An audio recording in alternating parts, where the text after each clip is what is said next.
Oi, gente. Eu vou falar sobre o outro vídeo que eu fiz fazer. Esse meu site que vocês vão ver, né? Eu vou deixar aqui. Vão ter. Olha, deixa eu falar um negócio. Mas.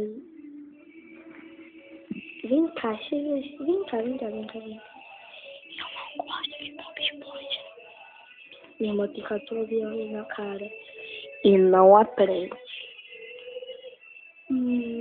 Gente, ai, eu nunca vi tão criança. Não gostei tanto de Bob Esponja. Tanto. E ó, se ela me vê esse vídeo, ela me ó. Ela tá ali, tá se distraindo, mas deixa ela ouvir. Gente, se não ficar bom esse vídeo, né? Deixa eu falar. Meninas, eu tô uma mensagem pra vocês. Vocês querem... Vou dar uma dica aqui pra fazer brigadeirão. Primeiro, pega leite condensado, separe leite condensado, uma latinha de leite condensado, uma latinha de creme de leite, 3 ovos, manteiga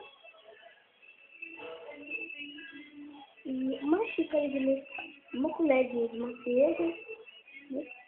E aí você pega um liquidificador, bota primeiro o leite condensado, depois bota o creme de leite, aí depois vocês botam os 3 ovos, bota a manteiga, bota o Nescau, mistura um pouquinho com a colher só, né, pra dar uma mexidinha, pra depois não ter que ficar demorando muito pra misturar.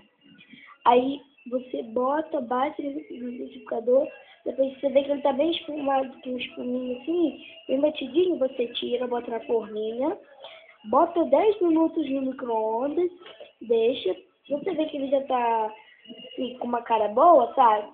Durinho, você tira. Se não tiver, você bota mais 2 minutinhos só e tira.